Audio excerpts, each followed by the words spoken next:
Hello there, everybody. Hey, there we are back on the screen. Oh, I almost fucking forgot. God, it's been so long. Hello. Welcome to Podcast unless you start in the void. exactly. Welcome to January 13th. It's a very strange day for a podcast. That's mostly my fault. Sorry about that. We had to reschedule a couple of times. I also completely forgot to open Opera, which, is just incredibly unprofessionally. But hey, I'm Papa Yeah, we're a Straw. real professional outfit here. We're so professional. We have you can find this podcast on YouTube. If that's not professional, I don't know what is. It's also like in video form, so I don't know if you can listen to it audio style, which is the only way I listen to podcasts. Just you wait till we're on Spotify, then we'll be the real professionals. I've been looking at how to do that. It's probably easier than I want to believe. But as If Joe always, Rogan can do it. oh man, I was just reading some shit on Joe Rogan, but I didn't fucking start a podcast to talk about Joe Rogan. I started a podcast to talk about Star Trek with my co-host, Nick. Oh yeah, that's me. I'm the Star Trek knower, and Andrew is not. Not even a fucking little. Well, maybe a little, but not as much as Kind of Star Trek version. Little cherry. So we are back. How have you been the last couple of weeks? It's been a while since we did a podcast for various regions. Yeah. I'm. What is it? Recovering from the holidays. Yeah, let's go. Decovering from the holidays. Yeah. Basically, you know how when you before the holidays at work, you have a bunch of projects and you're like, I'll do that when I get back. I'm doing that when I got back. Yeah, eventually you do get back, and then you're like, ah, fuck. Why did past me do all of this? Yeah. So I'm now reaping what I have sowed. Yeah, I know the feeling. I had to submit fucking yearly goals that I totally thought about and was working on all of last year. And now phase 2 of I have to grade myself. And I don't know if you've met me, but I'm pretty fucking lenient. So we'll see how that goes. Yeah, well, hopefully your boss is just as lazy as you are when it comes to grading. Well, he didn't ever bring this up in the last 9 months. So I'm going to guess the answer is yes. It's an HR thing. They need to justify their existence, and also something. They're trying to give us a carrot on a stick, but there's no carrot, and there's really no stick. For real, they've been dangling the promotion raise carrot for years now, and I've never seen anything more than a 2% raise. Fuck. I wish I got a 2% raise. My last raise was 25 cents. Damn. Yeah, that was the reason I quit. Well, part of it. But we're not here to talk about workplace grievances. We're here to talk about Star Trek. We're going to talk about Spock's workplace grievances. Boy, does he have some. As always, we watched 2 episodes of Star Trek. Unlike as always, these two were tied together. A 2-parter. Basically 1 episode. Yeah. Yeah, that's something I wanted to talk about later when we get to the grading. 1 episode that's also 2 episodes mashed together in a different way. Yeah. It's got layers. It's layers of episodes. And in a way, it's 4 episodes if you think about it. Well, I guess we can start thinking about it, huh? Yeah, why don't we get right into it? So what episodes did we watch? We watched The Menagerie, parts 1 and 2. I don't think that's a Shakespeare reference, but I guess we can just talk about it up front. The Menagerie is kind of their way of reusing the original pilot episode. So there is a kind of framing device with the crew that we know, and they basically show clip show versions of the original pilot that had a different cast except for Leonard Nimoy. Yeah, an entirely different cast. And that's something I didn't really think about. Do you know if that original episode was the Star Trek standard 1 hour? I guess it could have been, because it was definitely chopped up. I think it was. I'm pretty sure they chopped it up and cut it down. It's available online. We can probably find it somewhere, but maybe we'll do that. I don't imagine it'll be terribly different from what we saw. It'll just probably be a little more coherent as Yeah, a story. probably, yeah. So that's something else I wanted to. Do you think we should talk about these episodes separately or as a single entity? Because they definitely don't feel like single entities. Mm, You know, it's no Harry Potter and the Deathly Hallows Part 1 and Part 2, if you know what I'm saying. mm, I I'd say they kind of go together, but I don't know. Yeah. How do you feel about it? I think so too. I think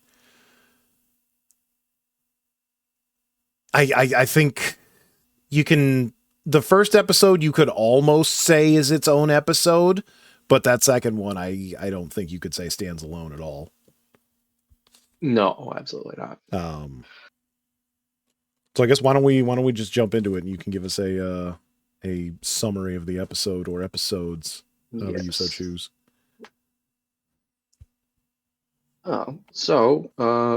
I guess I'll introduce our major cast members this week would be, of course, we always have Kirk and Spock as basically our major two players. We also have, I don't remember his name, but the Commodore, Yeah. the Commodore old guy. yeah, there's a higher ranking official among Starfleet, and then we have our, I guess Scotty and Uhura and all them are in the background, Bones, but they don't really have much to do.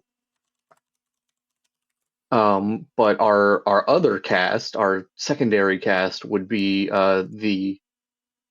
the old members of the Enterprise, which would be Captain Pike Mm-hmm. and his first officer, Number One, who was played by Majel Barrett, a Oh wow, that recurring. character didn't have a fucking name? I'm not looking I through all believe they that. just refer to her as Number One. That's hilarious. Yeah, it just says number one here. Also, Commodore Jose Yeah. Mendez. I don't believe they ever said his first name, Um, but I do remember Mendez. we have Vina, who is a mysterious woman who has been supposedly trapped on an alien planet. Um, we have aliens that look like butt ugly Martians. You're really gonna make me put butt ugly Martians on here, aren't you? And I guess we also have Pike's alcoholic doctor. Yeah, somehow more alcoholic doctor than our alcoholic doctor. God, butt He's ugly kind of a, Martians a really make me proto cry. Bones ish. Yeah. I considering this is the same show, I wonder if they how much, if anything, they changed the character of Bones. I don't know enough to tell you, but to give the short summary of the episode of part one, um, the Enterprise arrives at a, I think it's a colony, a starbase, something like that. Some place with a Commodore, whatever the fuck you would Yeah, call that. it's a Starfleet owned place. They arrive saying they got an emergency message from Captain Pike, but they are also told that that is impossible. And the reason it's impossible is because Captain Pike has been uh, made into a vegetable by a horrible training accident. He's mentally aware, but he is physically unable to do anything other than look sad with his big baby blue eyes. And just have his mouth agape like a fucking goldfish. Yeah, he looks like was the nematodes from SpongeBob. I was gonna say real life, but yeah, those two. Um, and so while Kirk is going back and forth with Commodore 64 about how impossible it is because Spock is the one who heard the message, and Spock never tells a lie. He literally It cannot turns out lie. Spock was lying because he is enacting a very circuitous plan to hijack the Enterprise. So he basically uses the Starbase's computers to send false orders to the Enterprise to transport Captain Pike to Talos 4, which is, I guess, contacting Talos 4 is a crime punishable by death, which is very uncharacteristic of Starfleet, but very dramatic for this episode. Yes.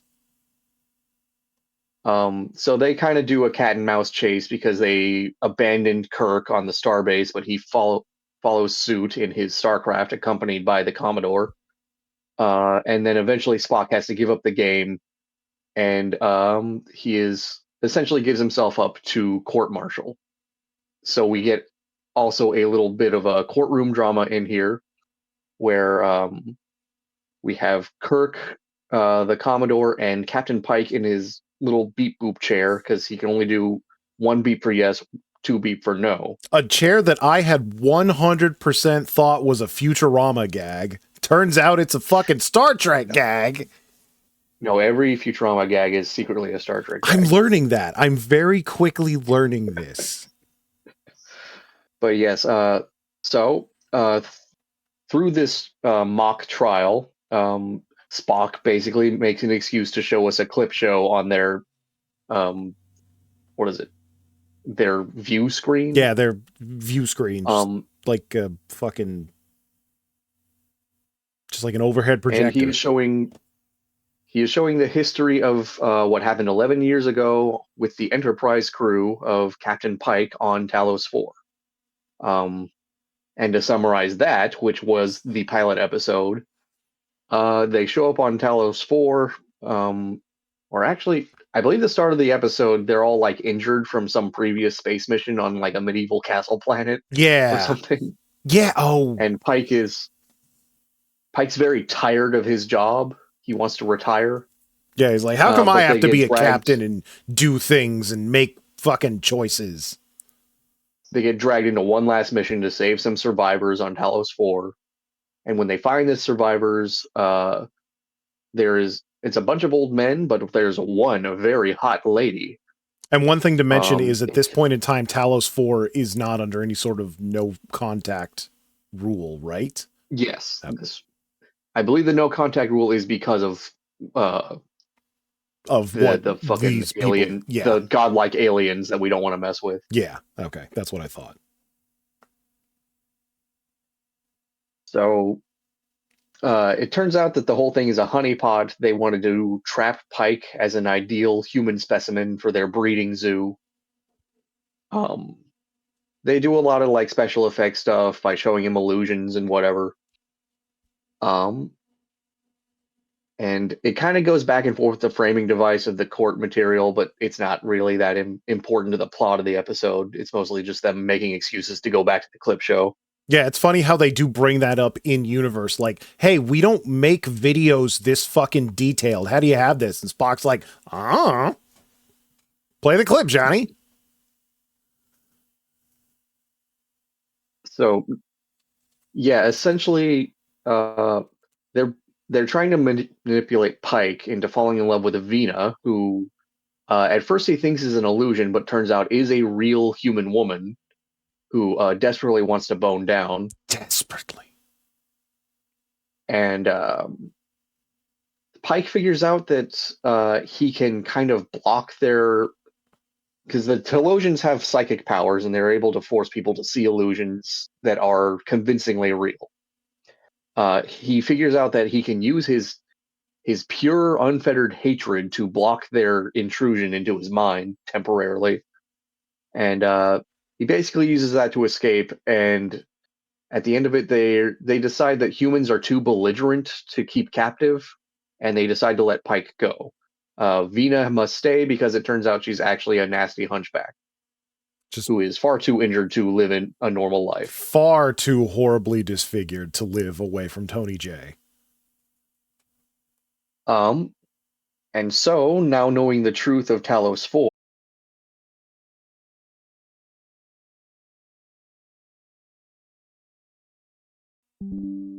Okay, I think we're back. okay, I guess picking up where we left off, Sorry back about in that, the folks. courtroom, yeah, back in the courtroom, Spock is basically making the case to leave Pike on the Telosian planet where they can give him an able body, at least in his illusory mind, and reunite him with his one true love, Vina. Um,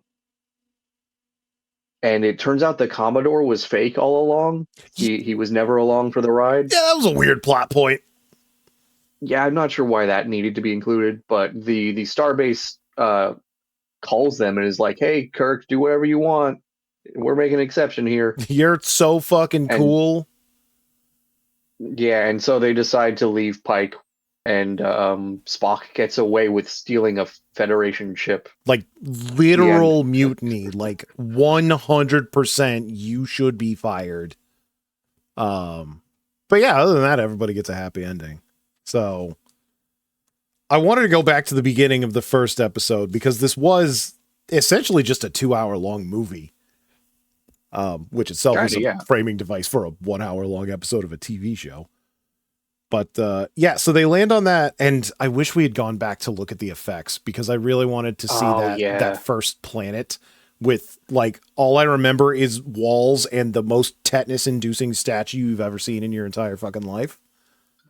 Oh yeah. They had that rusty Just ass. the It looked like a compass like a weird compass with too many compass points globe. and just made of fucking rust and tetanus. It was horrifying.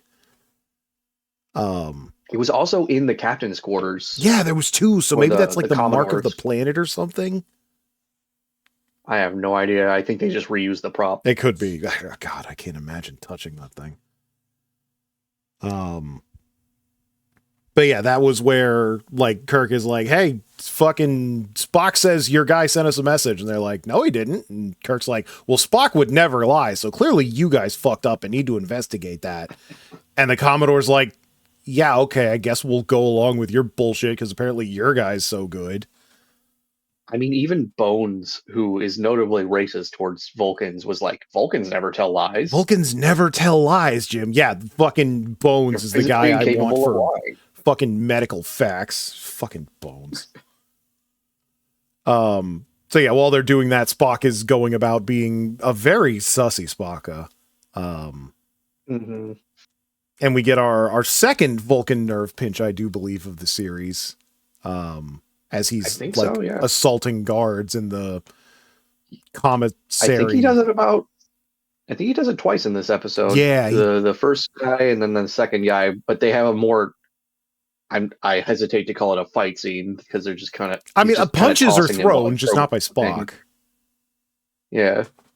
But yeah, he does subdue two men with two Vulcan nerve pinches and like has some fucking pre-recordings of all the voices he needs to trick everyone into uploading a basically virus to the Yeah, Enterprise's he seemed computer. to have had some like pre-prepared like deep fake voice clips of Kirk giving orders. Mm-hmm.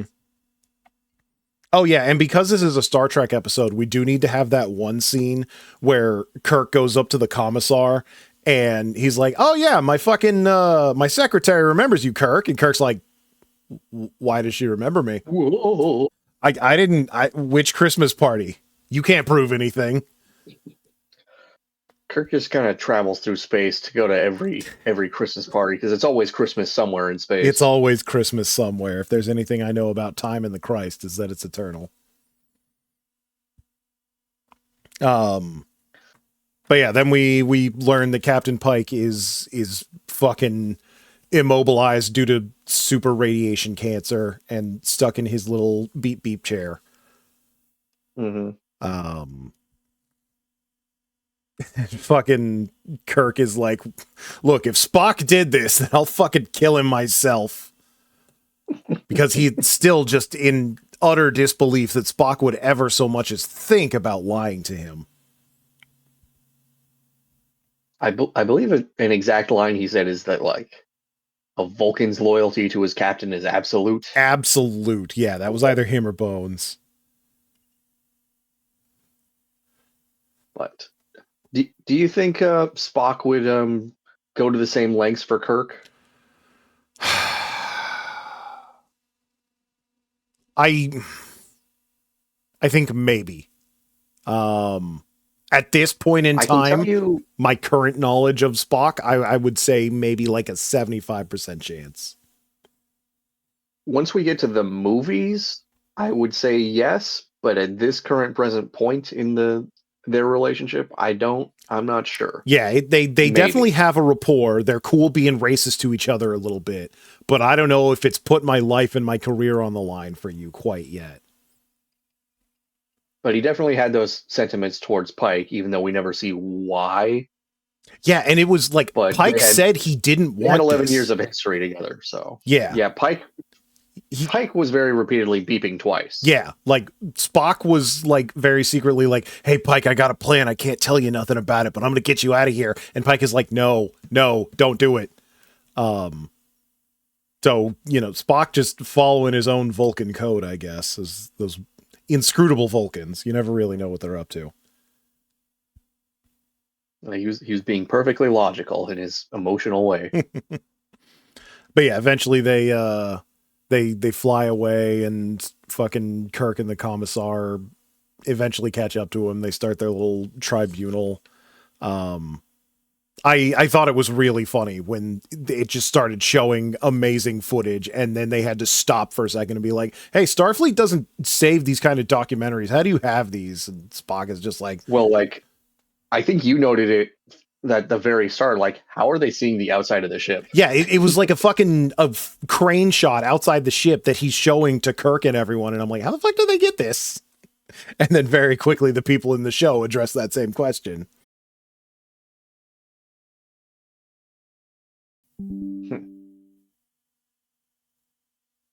All right, fool me once, shame on Twitch. Fool me twice, also shame on Twitch. I think this is Twitch's fault. It says we're connected. Let's roll with it. We were talking about fucking exterior crane shots in a Star Trek video, I believe. Yeah. So, what else is there to say about the tribunal? Yeah.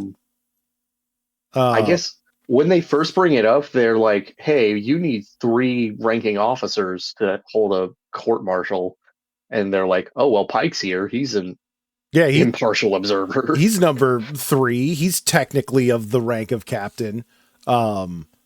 Maybe I'm that's the not sure reason how why the true that. Thulosians sent that, but I don't know. That seems like a bit too much collusion, I'm in my not sure opinion. how true that is because that was illusory Commodore who admitted that Pike was still on the registry. Yeah.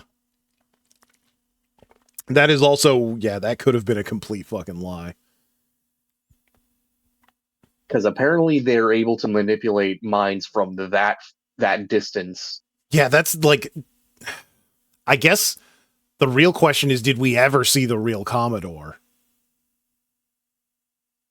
Which, I don't know if that question ever gets answered. yeah, I guess it's not necessarily an important question, but it's a question nonetheless. But yeah, they're giant butt-shaped heads sure have immense psychic power. They're Tom, what is it? Not Tom Kenny. Kind of Tom Kenny-esque, but I think it's Kenneth McDonald is what that actor looks like. yeah, the actor who plays Pleakley from Lilo and Stitch. You were saying, Yes, and he's also done other live-action things. The boomers among us might know him from the Canadian sketch comedy group Kids in the Hall. I remember seeing clip. I never watched a full thing of Kids in the Hall. I remember seeing it on like late night Nickelodeon back when that was their fucking thing. Never watched more than a couple seconds of it. Well, it had everyone's favorite Dave Foley and other guys. And other people. Yeah, they were the only 2 guys from that group that I think had a notable career after that. So something else that outside of Canada. Oh yeah.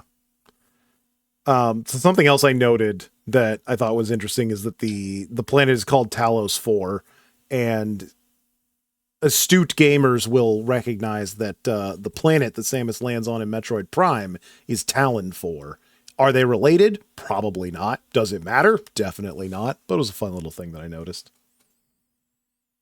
Yeah, well, a lot of sci-fi planet naming schemes just come from Star Trek anyway. I imagine if you make a sci-fi thing, there's an incredibly high chance you have seen Star Trek. So it would not Or surprise me seen one something bit. that parodies Star Trek. Or Yeah. seen a Futurama mayhap. It was Um. it was interesting how many different sets they used for this episode. Because, like we said, they were Yes. they were at that commissar planet, and then later on, which I guess technically was part of the old episode, they went to like a old timey, vaguely Chinese Genghis Khan fortress thing. I That was obviously a reuse set for something else, Oh but yeah, yeah. that dude just looked like he walked straight out of a fucking incredibly racist John Wayne movie where he plays a Mongolian. I'm 99% sure that's a You real would thing. you would expect that they would cheap out on the framing device and kind of budget that like a bottle episode. Um, but they had a pretty large amount of sets. Yeah, that old reused episode, they had multiple sets. It definitely seemed like we're gonna put all of our eggs in this basket because this is our pilot thing and we're gonna make it look cool and shit. And I think for the In fucking time fact, period, it would have been. that the original pilot was called The Cage. It seemed to me like The Cage was more expensive to make than the actual Captain Kirk pilot, where no man has gone before. Yeah, I would agree. It seems that way. Something else that they kind of allude to but never get into is they call it the Menagerie, like there's more people there, but you don't see anyone else. They kind of imply that the Telosians have other species captive, so they can. I guess I didn't say it in my summary, but the reason they keep uh, people captive is because they're fucking what it, they're numb to other pleasures and live vicariously through other species by Yeah, psychically jerking off with them. yeah, basically fucking pleasure for pleasure, pain for pain. Um, They're like TikTok children. there's also They're another dopamine thing. blasted. They also mention, much like TikTok children, that they've forgotten the old ways and they don't know how to use the machinery of their ancestors, and they might be trying to cultivate humans in order to do that. Um, but again, that seems Yeah, like a there's a thing lot you'd of only reasons need not humans to give for, and Pike not to them, but yeah, yeah. That seems like a thing you'd only need humans for, and not other species. So another question of do they have other species that's not really answered and probably isn't important. they kind of seem to imply that when Pike was leaving, that he was kind of like their last hope for any of that. Yeah. And basically, by leaving them, they're pretty much just gonna die out without him Yeah, it's to like you're damning bang and make us, by the babies. way, and this girl, this horribly hunchback, deformed girl. Who is probably postmenopausal from the looks of it. Oh yeah,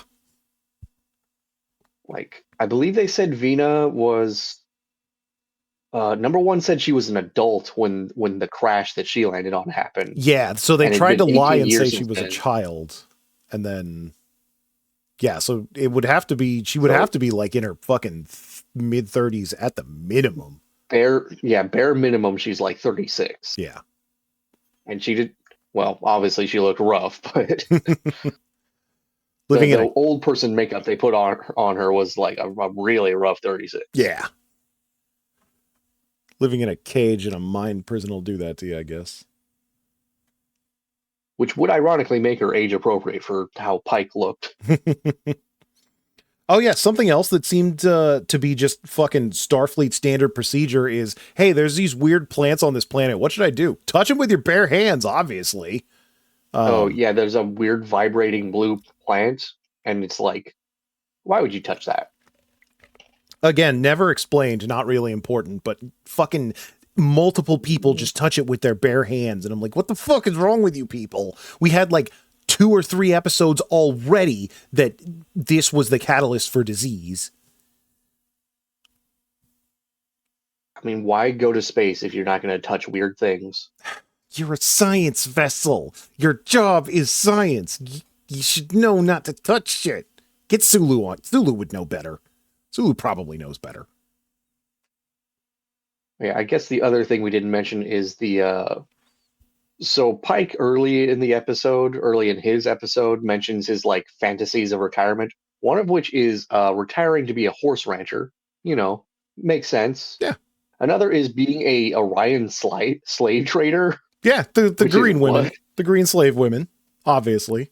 he just wants to be a fucking traveling slave trader. Look, I'm just saying, back in the 60s, that was a very viable means of employment. It was not. But the Telosians do tap into those two stated fantasies and give him horses and Vina in green. Boy, is she green, all right. Uh, they probably put her in like super cancer makeup too. Oh yeah, I wonder if this thing has. Yeah, I'm not looking at that anymore. Um, yeah, so they try to entice him into falling in love with her for the purpose of sexualness, it would seem. Yeah, and when he rejects her, they bring aboard two of his crewmates, number one and redhead, Yeah, just so he can have the whole gamut. he's like, all right, fine, you got choices. I think that might have been part of episode 2.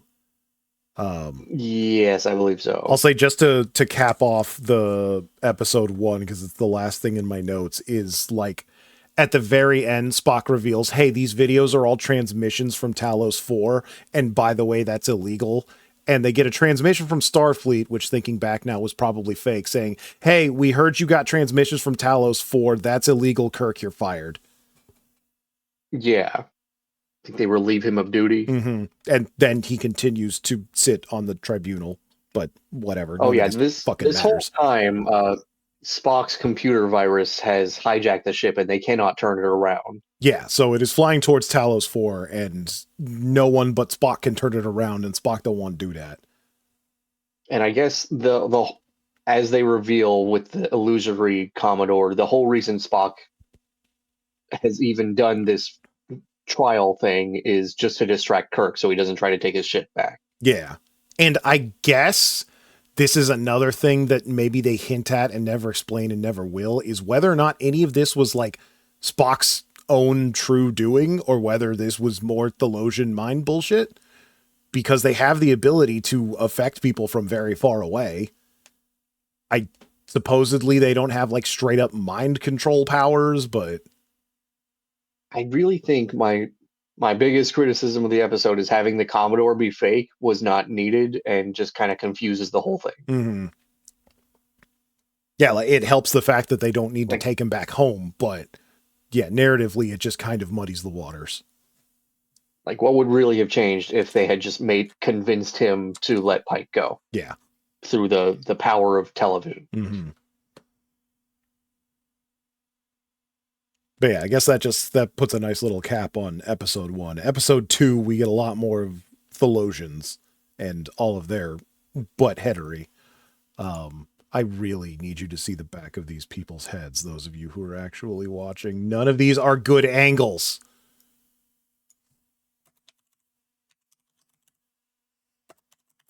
That should do it, right?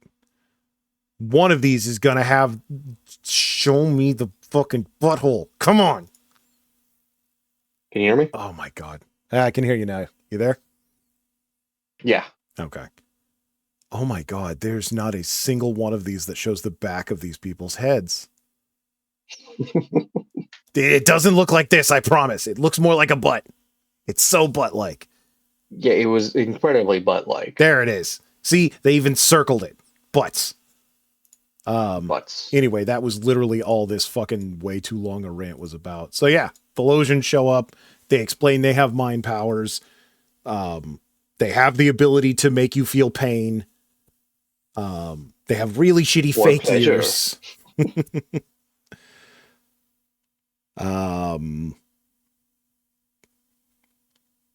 God, and then they just fuck with Pike for a good chunk of that. There's some scenes aboard the old Enterprise where everybody's like, "What do we do? What do we do?" And they're like, "Oh, we'll shoot down the elevator to get inside." And Oh yeah, so they try and it doesn't work. When the brain balls abduct Pike, they take him into an elevator hidden in some rock, and they try the Enterprise team tries to shoot it with their like straight up gun phasers, And they destroy the rock, but not the elevator. So they're like, how do we save the captain? Spock has the great idea of, well, just fucking shoot him with the ship power. That'll do it. I think their actual explanation is that they're like teleporting the ship's raw power onto the planet. Yeah. Like something that's very dangerous and probably shouldn't be done, but fuck it, we're already here. I think at the end of the episode, when the Telosians give up their illusion, that it is revealed that they actually did bust through. They just were being illusioned to think they hadn't. I really liked that, where when they teleport number one and the other girl into the prison, and they're like, oh, our phasers don't work. And then Captain Pike correctly deduces, no, they work. They're just mind fucking us to make us think they don't work. And he's like, look, I probably just shot a hole in the wall, but you're making it so I can't see it. Fucking unfuck my brain or I'll kill you, because he got one of them in a full Nelson because he's fucking stupid. Yeah, I guess he was crawling. Like, they opened up a crawl space probably to feed them or something.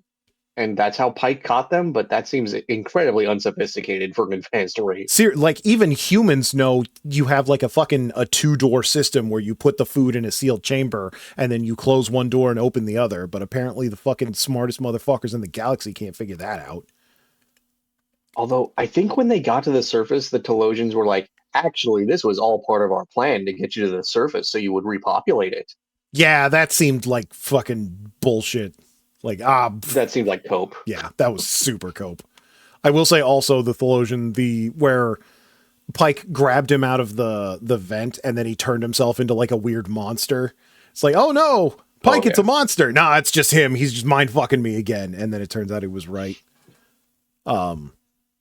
There's definitely a lot of Kirk's smart side that I see in Captain Pike. Yes, Pike is definitely a proto-Kirk. Very much so. He's so cool and suave and sexy and makes the best decisions and will have the smartest children. But he does make a lot of cool, good analytical decisions and just puzzles things out that even the smart people didn't think he'd be able to figure out.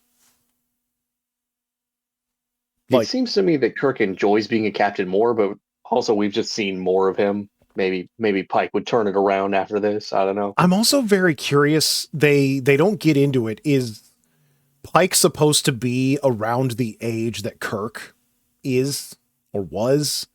And I guess that would just make Spock really old, but he's a fucking Vulcan, so whatever.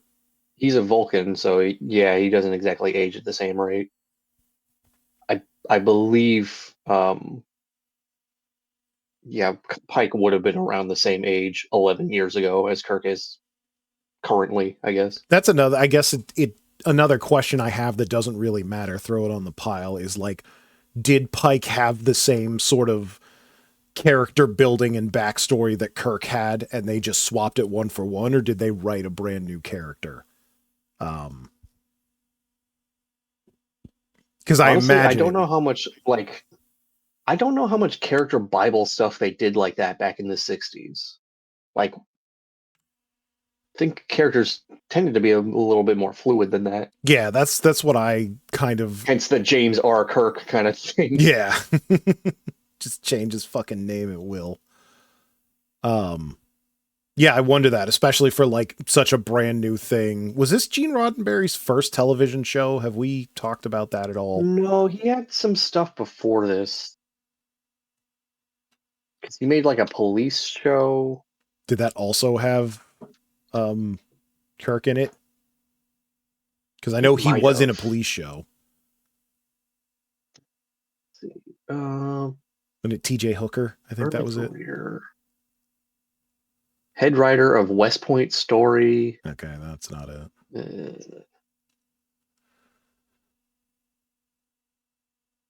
Blah, blah, blah. Worked with several cast and crew who would later join him on Star Trek.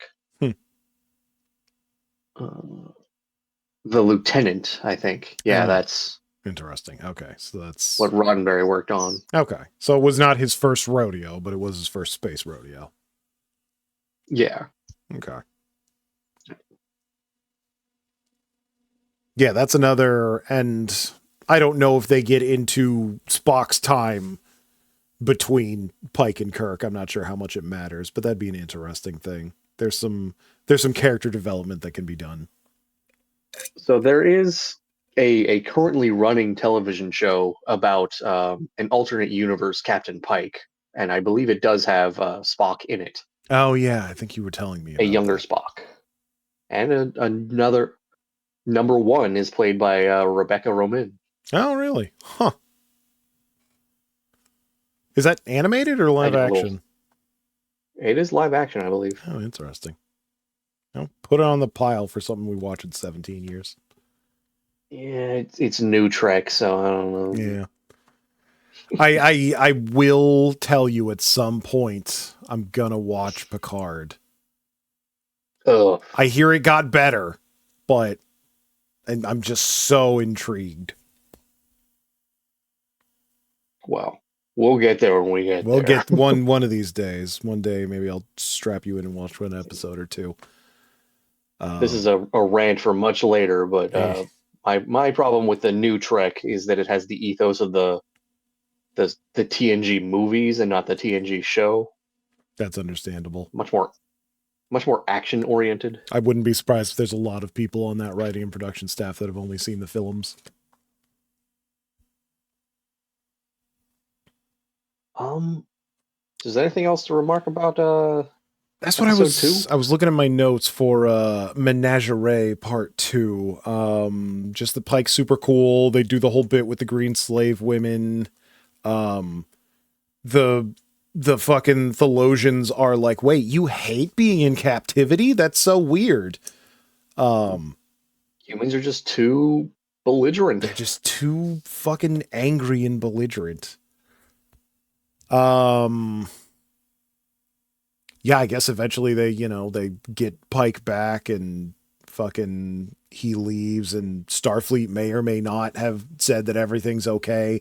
It's really like when you have these characters that you say can manipulate everyone's fucking thoughts and senses so fully. It makes everything you see in the episode kind of you're not sure if it's real or not. And I guess at the end of the day, they're probably Yeah, not going to reference it again, so it doesn't really matter. But I I think the Captain Pike bits are actually pretty good, but the like framing story around it is, aside from Spock being pretty cool, kind of weak. it is definitely something I felt when we were watching the first episode. Like this is 100% stuff you would put on like commercials for the episode leading up to it. Like Spock is being sussy and going behind Kirk's back. What could happen this week on Star Trek? And then it was all for basically nothing. Yeah, it Um, kind of resolves with a poof. yeah, it's just like I was just doing this to help my old captain, and it's okay now because Starfleet said so. Um, but yeah, it's one of those like old timey comic things where you put something very outlandish on the cover and look inside Yeah, to see what happens, and it's actually very mundane. but Um, Spock going like Metal Gear on that starbase was pretty cool and Metal Gear fun. Spock was pretty cool, and I definitely would like more of that. Um, if nothing else, it showed his competence of like, look, I could take this entire fucking thing down if I wanted to. I'm just so good and cool that I don't. I think TNG does that a lot with Data too, where like every other week Data gets like possessed or hacked or whatever, and he just totally takes over the ship and nobody can stop him. Yeah, that sounds about And right. he just like throws Worf like a child. Like he is fully functional, I suppose. Um, oh, so something philosophical I wanted to get into. Mm-hmm. So if you were an invalid as per Pike, would you want to live in a false reality hosted by aliens of dubious A morals? question I ask I'm not myself sure on this a is a good end for Pike. yeah, it a question I ask myself constantly. It's I want to like yeah, probably. I think I would, especially if I was like basically permanently disabled to the point of being stuck in like a chair that doesn't even let me speak. Like not even Stephen Hawking level. Just literally you got Yeah. beeps. Yeah, no, like I would beg for the sweet embrace of death or like the weird fake alien mind prison. Beg for the humpback Vina to give you lap dances for all eternity while you're Oh yeah, I don't even tapped into care the what fucking Matrix. color she is. Um, but yeah, like I I honestly don't trust the Telosians given what everything they put him through. Yeah, they're not exactly, they don't show themselves to be overly benevolent. They clearly have their own ends. Like like at the end of the episode with the framing device stuff, they act like the Telosians are like a super wise race that was above it all, but no, they seemed pretty fucking bad. Duplicitous. Yeah. Like they lied to everyone just to get the one guy. Um yeah, And they're honestly, even though they have these massive mental powers, they don't seem that smart either. yeah. It definitely it kind of builds into that thing of like, look, man, they're super smart, but they don't know how fucking a manual gear shift works. They need someone to teach them that. Like they definitely are. They kind of seem like kids with powers beyond their control and their understanding. A whole planet of psychic Miris. Oh, Ugh. ugh. Just a planet of fucking telekinetic iPad kids. Just I think mean, about. that's the plot of Wally. Yeah, isn't it though? Hey, at least they had a fucking cupcake milkshake. I want a cupcake milkshake. Is that not just like a Frosty from Wendy's or No, it's different. It's a cupcake you can drink. Come a on, man. McFlurry? The McFlurry sucks now. They don't even mix it with the spoon Everything. anymore. I don't know. Is there any other philosophical points to go over? Um, Kirk doesn't do that many HR violations on screen. That was No, nice for a Spock's the one change. who's doing all the violations this week. He's violating things, and they're not HR. They're like fucking universal treaties. Um, Pike has offered several HR violations, but he categorically refuses them. He's just too good. He's kind of better than Kirk in a lot of ways, funnily enough. And I guess that's just because we Yeah, don't see him as much, he's so we not, don't get to see his flaws. he's not constantly going on about his beautiful yeoman. Yeah. He is hanging out I drinking with did think it his. was funny when the Telosians outed his like coworkers as being like, yeah, they fantasize about you. Oh, yeah. They both fantasize about you. This one's smart, but this one's She has hot. strong feminine urges. I forgot that phrase. Strong feminine urges. Something along those lines. No, I think you nailed it. Yeah. It was. They're like, please, fuck. Please, we'll give you almost anything you want. Yeah, I don't think I personally would take that deal. Like, You wanna sit in the beep chair? oh no, I would prefer to die. Oh, okay. Yeah. No, that's number 2 for me. I am willing to roll the dice on the weird butt aliens. Or how about the first deal where you're totally valid, able-bodied, but you're offered the chance to be in your matrix with the hottest girl you've ever seen, Yeah, no, I that I who is would. also your wife, obviously. If I were in the exact same position as Pike, I would not trust them and I would not take that. There's clearly Yeah, shit going on. If I didn't know, I'd probably fucking roll with it, but yeah, if I had been captured and they're like, "Yeah, no, we're just trying to give you what you want." Like there is clearly drink your nefarious shit Gatorade. here. But, if you were to break my legs and it was my only choice, yeah, probably. Um, I guess this is the question of like, what realistically should they do with Spock after all this? Yeah, that's like he committed many violations. I'm sure in the log it could easily be said that it was not of his own volition and he was mind controlled or whatever, but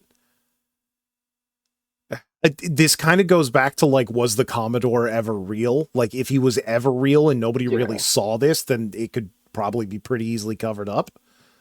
Um,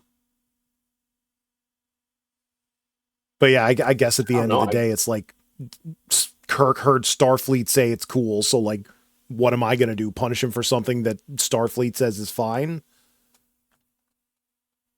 There's also the thing of like, why would Starfleet like make this so off limits? Because we've definitely met other aliens that were just as godlike, if not more. Yeah, that's true. And maybe it's because they just did know about those aliens. But yeah, like to the point where they got a book that's sealed with a super magnet that only the Commodore has. The Trapper The Keeper, yeah. Trapper Keeper, yeah. Um, yeah, that's a weird thing for the entirety of Starfleet to have a specific fucking set of rules on. Because like we had the prison colony in that earlier episode. They never really specified what their crimes were, but I can't imagine it was, you know, as better or worse than Than kidnapping a dude. contacting aliens. Yeah. Yeah, Yeah, there's definitely there's a few weird framing devices that are needed to get this episode going. yeah. I guess they were really racking their minds on how they could show this old episode without confusing people as to why Captain Kirk wasn't around. Yeah, that is the other thing. At one point I would like to see the old episode uncut just to see. It feels like it wouldn't really flow together that well, but maybe it does. We'll have to see just how much they cut. I'm not. I'm. I don't remember how much footage they actually cut from it, but I think it's mostly intact. Okay. Hence why this is a two-part long, 2-hour episode. Yeah. Yeah, I think But, the Menagerie gives me a lot to think about. I just don't know if I want to think about it all that much. your mind focusing in on the back of those heads. Yeah, it is literally. I see them in my restless dreams. Those butt heads. The pulsating veins on their butt heads. Forgot about the pulsating, you dick. Ah, now I'm gonna think about pulsating butt heads all night. So now we come to the tier list, and this is where we have to really get into: are we calling this one episode, or are we calling this 2 episodes? Ooh. That's a good question, because I would rate them differently if they were separate. 100%. I would rate them very differently if they're separate, but I don't really like that. I feel like they should be treated as a single They are episode. meant to be watched together, yes.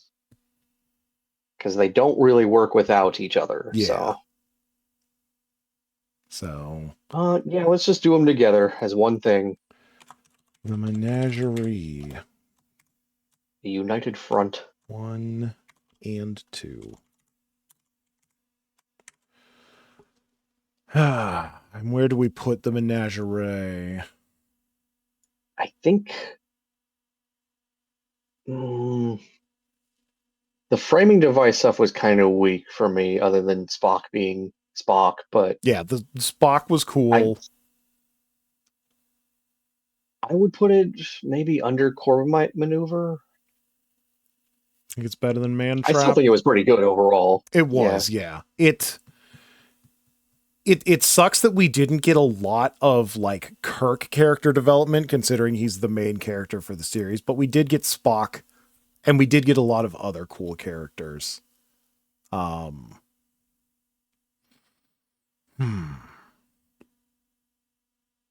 Yeah, I think I do like it better than Man Trap. That's the wrong thing. Like, I know we have Man Trap at number 3, but whoops. Man Trap at number, but honestly, Man Trap is kind of my baseline Star Trek. That's like the most basic Star Trek plotline there is. The Star Trekiest of Star Treks. I can see that. It's like, that's kind of my what is it, pH 0 of Star Trek. Mm-hmm. And you having more experience with this than me, you know what is to come, the good and the bad. Actually, speaking of what's to come, why don't I look at that little spreadsheet that Google has? Yeah, what What's have to we got come? up next?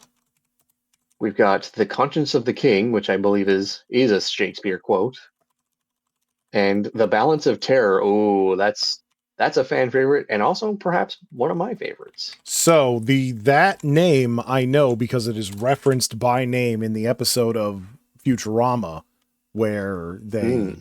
fucking do the Star Trek. So I'm very interested in that. I'll give you a little hint. It is the first appearance of the Romulans. Romulan. Don't they have little fucked up heads? I guess everyone in Star Trek has little fucked up heads. That doesn't really do much.